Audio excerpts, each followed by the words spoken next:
जय हिंद प्यारे साथियों, मैं कमलेश आपका एक बार पुनः स्वागत करता हूँ। हिंदी का जो सेकेंड वाला पार्ट है आपका गद्य पर आधारित प्रश्न उत्तर, इसमें हम देखेंगे। पहला है दो बैलों की कथा, जिसमें कांजी, पहला वाला प्रश्न है आपका, कांजी हौस में कैद पशुओं की हाजिरी क्यों ली जाती होगी। दूसरा प्रश्न है आपका, छोटी बच्ची को बैलों के प्रति प्रेम क्यों उमड़ आया।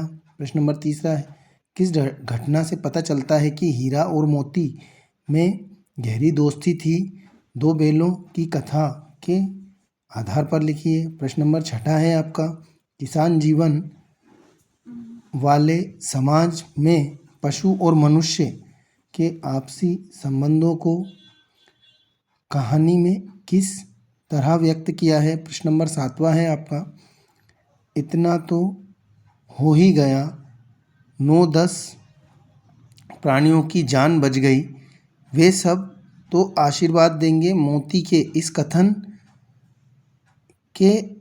कथन के आलोक में उसकी विशेषता बताइए।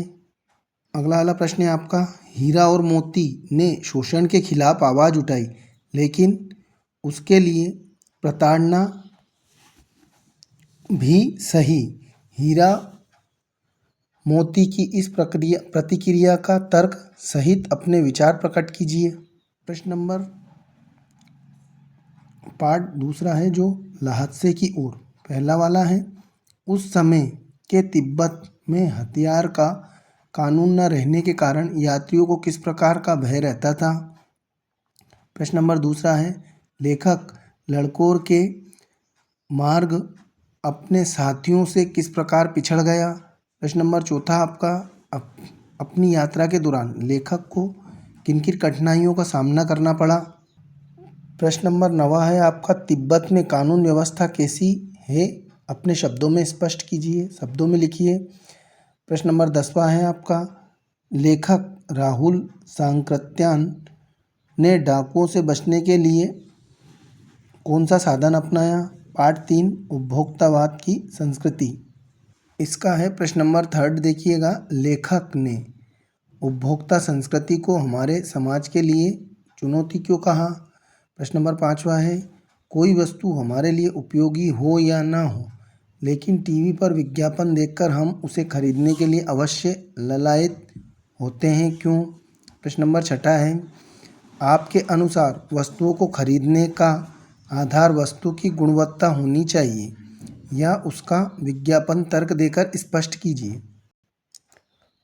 चौथा है आपका, सांवले सपनों की याद, किस घटना ने सलीम अली के जीवन की दिशा बदल दी और उन्हें पक्षी प्रेमी बना दिया। या फिर प्रश्न ऐसे पूछा जा सकता है, सलीम अली पक्षी प्रेमी कैसे बने। प्रश्न नंबर 7 है, सांवले सपनों की याद शीर्षक की सार्थकता पर टिप्पणी लिखिए। प्रश्न नंबर 9 है, यमुना नदी का सांवला पानी किस घटनाक्रम की याद दिलाता है। प्रश्न नंबर 5 है, पार्ट 5 है, प्रेमचंद के फटे जूते। पहला प्रश्न है, हरिशंकर परसाई ने प्रेमचंद का जो चित्र हमारे सामने प्रस्तुत किया, उसमें प्रेमचंद के व्यक्तित्व की कौन सी विशेषताएं उभर आती हैं। इस प्रश्न को दूसरे तरीके से पूछा जा सकता है, प्रेमचंद के फटे जूते पाठ के आधार पर प्रेमचंद के व्यक्तित्व की 2 विशेषताएं लिखिए। अगला प्रश्न है आपका, प्रश्न नंबर 4, आपने यह प्रेमचंद के फटे जूते व्यंग्य पढ़ा है, इसे पढ़कर आपको लेखक की कौन सी बातें आकर्षित करती है। प्रश्न नंबर 5 है आपका, पाठ में ढीले शब्द का प्रयोग किन संदर्भों में इंगित करने के लिए किया है। अगला प्रश्न है आपका, प्रेमचंद के फटे जूते को आधार बनाकर परसाई जी ने व्यंग्य लिखा है, आप भी किसी व्यक्ति की पोशाक के आधार पर एक व्यंग्य लिखिए। पार्ट 6, मेरे बचपन के दिन, लेखिका महादेवी वर्मा उर्दू फारसी क्यों नहीं सीख पाई। प्रश्न नंबर 3 है, लेखिका ने अपनी माँ के व्यक्तित्व की किन विशेषताओं का उल्लेख किया है। अगला है आपका, जाबरा के नवाब के साथ अपने पारिवारिक संबंधों में लेखिका ने आज के संदर्भ में स्वप्न जमा क्यों कहा है, स्वप्न क्यों कहा है। प्रश्न नंबर 12 है, लेखिका और सहेलियां अपने जेब खर्च से पैसे क्यों बचाती थी। अध्याय 11 जो पूरक पाठ्य पुस्तक है कृतिका फर्स्ट के पहला वाला पाठ है आपका, इस जल में प्रलय। बाढ़ की खबर सुनकर लोग किस तरह तैयारी करने लगे, पहला वाला प्रश्न है आपका। दूसरा प्रश्न है आपका, खरीद बिक्री बंद हो चुकने पर पान की बिक्री अचानक क्यों बढ़ गई। प्रश्न नंबर 14 है आपका, मृत्यु का तरल दूत किसे कहा गया और क्यों। गोलंबर के पास जनसंपर्क की गाड़ी क्या एलाइन कर रही थी। दूसरा है, मेरे संग की औरतें। लेखिका ने अपनी नानी को भी कभी देखा भी नहीं, फिर उसने उनके व्यक्तित्व से वे क्यों प्रभावित थी। या अथवा इस प्रश्न को अगले तरीके से पूछा जाए, मृदुला गर्ग अपनी नानी से क्यों प्रभावित थी। नेक्स्ट प्रश्न है आपका, लेखिका मृदुला गर्ग की नानी की आज़ादी के आंदोलन में किस प्रकार की भागीदारी रही। नेक्स्ट प्रश्न है आपका प्रश्न नंबर 6, शिक्षा बच्चों का जन्मसिद्ध अधिकार है, इस दिशा में लेखिका के प्रयासों का उल्लेख कीजिए। पार्ट 3, रीढ़ की हड्डी। रीढ़ की हड्डी में प्रश्न आपको करने हैं। पहला वाला प्रश्न है, शंकर जैसे लड़के या ऊष्मा जैसी लड़की समाज को कैसे व्यक्तित्व की जरूरत है, तर्क सहित उत्तर दीजिए। प्रश्न नंबर 7, रीढ़ की हड्डी शीर्षक की सार्थकता स्पष्ट कीजिए। प्रश्न नंबर 10 है आपका, रीढ़ की हड्डी एकांकी का उद्देश्य लिखिए, अथवा इसे दूसरे तरीके से पूछा जा सकता है, रीढ़ की हड्डी एकांकी किस समस्या पर आधारित है, इसका उद्देश्य लिखिए।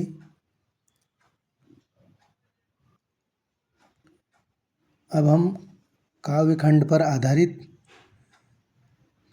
परीक्षा उपयोगी पद्यांशों का संदर्भ, प्रसंग, भावार्थ एवं काव्य सौंदर्य का प्रश्न देखेंगे। तो सबसे पहले हम देखेंगे, सबसे पहला है, पखा पखी के कारणे सब जग रहा भुलान, निरपक होड़ के हरि भजे सोई संत सुजान। तो आपका इसका संदर्भ, प्रसंग और भावार्थ दिखाना है। अगला है आपका, वेरी वेरी आईएमपी, ऊंचे कुल क्या जन्मिया, ऊंचे कुल का जन्मिया, जे करनी ऊंच न होई, सुब्रन करस सुरे भरिया साधु निंगा सोही। अगला प्रश्न है आपका, वाकखंड में, आई सीधी राह से गई न सीधी राह, सुशुभ सेतु पर खड़ी थी, बीत गए दिन आह, जब टटोली कोड़ी न पाई, माझी को दूं क्या उतराई। तो दोस्तों इसके आंसर भी आप यहीं से दे सकते हैं। और अगला सवैये से है, मनुष्य हो तो वही रस खानी, बसो ब्रज गोकुल गांव के गवारन, जो पशु हो तो कहा बस बस मोरी, चित्तौ नित नंद की धेनु मंझारन, पाइन हो तो वही गिर को जो किए हरि छत्र पुरंदर धारण, जो खग ही तो बसेरी करो, मिली कालिंदी कुल कदम की डारन। अगला वाला प्रश्न है, या लुकुटी से सबसे लास्ट वाला बता रहा हूँ, कुंजन ऊपरी बारो, सबसे लास्ट वाली लाइन है पहले वाले का, या लुकुटी अरु कामरिया से कुंजन ऊपरी बारो। दूसरा वाला भी आपको करना है, ये कैदी कोकिला में पहला वाला आपको करना है, कैदी कोकिला में पूरा पहला वाला है ना, इसका आंसर भी आपको नीचे दिखाई देगा। अगला देखिएगा, क्या देख ना सकती, और लास्ट में ब्रिटिश का अकड़ का कुआं। ये यहाँ से यहाँ तक आपको ये भी करना है। नेक्स्ट है आपका ग्रामाश्री। आपको दूसरा, रोमांचित सी लगती वसुधा, किंकिणियाँ है शोभाशाली। दूसरे के बाद में आपको तीसरा करना है, अब रजत स्वर्ण मंजरियों से। लास्ट वाली लाइन है, आलू गोभी बैंगन मूली। प्रश्न नंबर चौथा है, हंसमुख हरियाली हिम आतप, और लास्ट वाला है, मारकर डिब्बे सा खुला ग्राम। अगला है आपका मेघ आए। आय में पहला है क्षितिज अटारी। तीसरा वाला जो है ना आपको करना है, इसका आप आंसर भी यहीं से देख सकते हैं। अगला दूसरा वाला प्रश्न है आपका, दूसरा वाला जो है, बच्चे काम पर जा रहे हैं। इसका दूसरा करना है आपको, कितना भयानक होता अगर ऐसा होता, फिल इन द ब्लैंक्स। बीच में सबसे लास्ट वाली लाइन, काम पर जा रहे हैं, तो इसका आंसर आपको करना है। अब हम कवियों के साहित्यिक परिचय, कबीर के जीवन परिचय, कवि का कला पक्ष और भाव पक्ष अपन को करना है। कबीर का, रसखान की दो रचनाएं, केवल दो रचनाएं बताना है और साहित्य में स्थान बताना है। माखनलाल चतुर्वेदी का कला पक्ष एवं भाव पक्ष अपन को दिखाना है। सुमित्रानंद पंत का जीवन परिचय, भाव पक्ष, कला पक्ष और रचनाएं। अब हम गद्य खंड पर आधारित गद्यांशों की संदर्भ एवं प्रसंग सहित व्याख्याएं करेंगे। आप इसमें से दूसरा वाला जो दिया है, बहुत दिनों साथ रहने दोनों में भाईचारा हो गया, से सबसे लास्ट वाली लाइन, करने वाला मनुष्य वांछित है, तो ये आपको करना है। अगला है, अगर ईश्वर ने, इसका तीसरा वाला भी आपको करना है। फिर इसके बाद में इसका पांचवा वाला आपको करना है, दोनों बैलों का ऐसा अपमान कभी ना हुआ, यहाँ से लेकर नींद की तरफ आंखें ना उछाई। अगला है लहाज की ओर, तो इसका तिब्बत से लेकर आपको दे देगी, ये इसका आंसर आपको यहाँ से पढ़ना है। तिब्बत की ज़मीन, दूसरा वाला भी इसका करना है आपको। उपभोक्ता की संस्कृति में, उपभोक्तावाद की संस्कृति में आपको पहला करना है, दूसरा करना है, तीसरा भी करना है। इसके बाद में आपको चौथे में, सांवलेपन की याद में लोग पक्षियों को आदमी की नज़र से क्यों देखना चाहते हैं, ये वाला आपको करना है, दूसरा वाला। पाँचवें में आपको पहला वाला करना है, प्रेमचंद के फटे जूते में। दूसरा आपको करना है, इसमें तीसरा वाला भी आपको करना है। फिर इसके बाद में मेरे बचपन के दिन में अपने परिवार के कई पीढ़ियों के बाद, ये वाला पहला वाला करना है आपको, ये उसका बचा हुआ आंसर। लेखक परिचय में आपको सबसे पहले प्रेमचंद जी का देखना है और महादेवी वर्मा का भी आपको देखना है। अब हम ग्रामर का पार्ट स्टार्ट कर देते हैं। तो भाषा बोध में हम स्टार्ट कर देते हैं। पहला है आपका संधि, तो संधि से संबंधित प्रश्न आपसे पूछे जाएंगे। तो संधि कितने प्रकार की होती है, संधि किसे कहते हैं, ये इस टाइप के प्रश्न आपसे पूछे जाएंगे। या फिर संधि विच्छेद करके बताइए, ये इस टाइप के प्रश्न आपको पूछे जाएंगे। समास से संबंधित प्रश्न भी आपसे पूछे जाएंगे। समास के भेद पूछे जाएंगे, किसी भी एक समास की डेफिनेशन दे दी जाएगी, या फिर किसी को ऑब्जेक्टिव में पूछ लिया जाएगा कि नीलांबर में कौन सा समास है। निपात शब्द से संबंधित प्रश्न आपसे पूछे जाएंगे। तत्सम, तद्भव, देशज, विदेशज, आंचलिक शब्द आदि पूछे जाएंगे। उपसर्ग और प्रत्यय पर आधारित प्रश्न पूछे जाएंगे। पर्यायवाची शब्द भी आपसे पूछे जाएंगे। विलोम शब्द भी पूछे जाएंगे आपसे। मुहावरे, लोकोक्तियाँ भी आपसे पूछी जाएंगी। लोकोक्ति और मुहावरों में दो अंतर लिखिए, ये भी आपसे पूछा जाएगा। अपठित पद्यांश में आपसे ऐसे प्रश्न पूछेगा। अपठित तो आपको वहीं से सर्च करके इसके आंसर लिखना है। जैसे पहला वाला ये दिया है, वर्तमान समय में समय का सदुपयोग, तो आपको कुछ नहीं करना है, सिंपली इसमें वहीं से प्रश्न के उत्तर देखकर इसके आंसर देना है। अभी आपको पत्र लेखन दिया है, तो अनौपचारिक एवं औपचारिक पत्र लेखन होते हैं। तो अनौपचारिक पत्र लेखन में और औपचारिक पत्र लेखन दोनों क्या अथवा में आते हैं, तो हम औपचारिक प्रश्न को देखेंगे। आपको ये औपचारिक पत्र लेखन में पहला अपने विद्यालय के प्रधानाचार्य महोदय को प्रार्थना पत्र लिखकर शुल्क मुक्ति के लिए निवेदन करना है। दूसरी एप्लीकेशन आपको याद होना चाहिए, 3 दिन अवकाश हेतु प्राचार्य को एक प्रार्थना पत्र। एक एप्लीकेशन आपको होना चाहिए, पिताजी या अभिभावक का स्थानांतरण हो जाने के कारण विद्यालय से स्थानांतरण प्रमाण पत्र टीसी प्राप्त करने हेतु आवेदन पत्र लिखिए। एक प्रार्थना पत्र आपको लिखना, अपने बड़े भाई के विवाह अवसर पर प्रधानाचार्य महोदय को अवकाश हेतु प्रार्थना पत्र लिखना है। एक आपको नवा वाला, अपने जिले के जिलाधीश महोदय को परीक्षा काल में हो रही ध्वनि विस्तारक यंत्रों पर रोक लगाने के लिए आवेदन पत्र लिखना है। अनुच्छेद लेखन आता है आपको। इसमें सबसे पहले मेरा विद्यालय आपको करना है।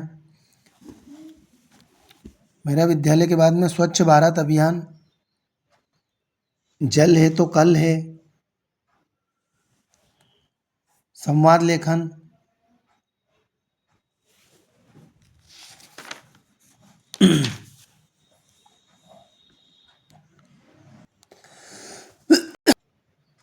राष्ट्रीय पर्व पर संवाद, विज्ञापन लेखन भी देखना है आपको। विज्ञापन लेखन के उदाहरण ये इस टाइप से पूछता है प्रश्न, तो अपन इसे अट्रैक्टिव जितना ज़्यादा बना सकते हैं वैसा बना सकते हैं इसको। ये निबंध लेखन में आपको रूपरेखा तैयार करना है, दीपावली की रूपरेखा तैयार करना है। ओनली रूपरेखा यहाँ से दीपावली की।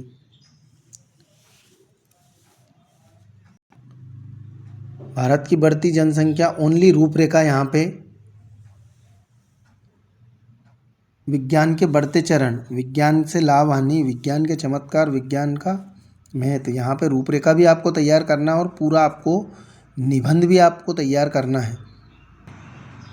वृक्षारोपण, यहाँ पे इसकी रूपरेखा आपको तैयार करना है और विद्यार्थी जीवन में अनुशासन, आपको रूपरेखा एवं निबंध इसका पूरा तैयार करना है। विद्यार्थी जीवन में अनुशासन, तो ये वाला आपको पूरा ही करना है तैयार। विद्यार्थी जीवन में अनुशासन का महत्व, विद्यार्थी जीवन में अनुशासन छात्र जीवन की बुनियाद, इसकी रूपरेखा भी और आपको पूरा निबंध भी इसका याद करना है। नारी शिक्षा का महत्व, इसकी आपको रूपरेखा भी तैयार करना है और निबंध भी तैयार करना है। नई राष्ट्रीय नीति, इसकी रूपरेखा आपको तैयार करना है।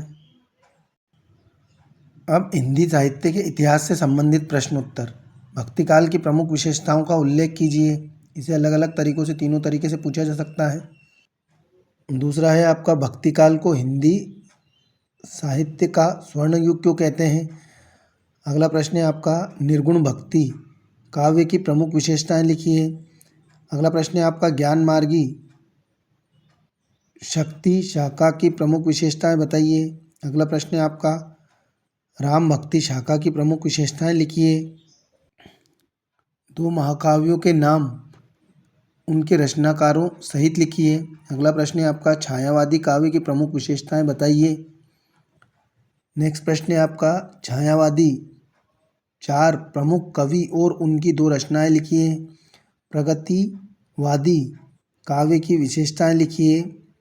अगला है, नई कविता की प्रमुख विशेषताएं लिखिए। काव्य बोध से संबंधित प्रश्न, आचार्य विश्वनाथ के अनुसार काव्य की परिभाषा या काव्य की परिभाषा लिखिए एवं उसके भेद बताइए।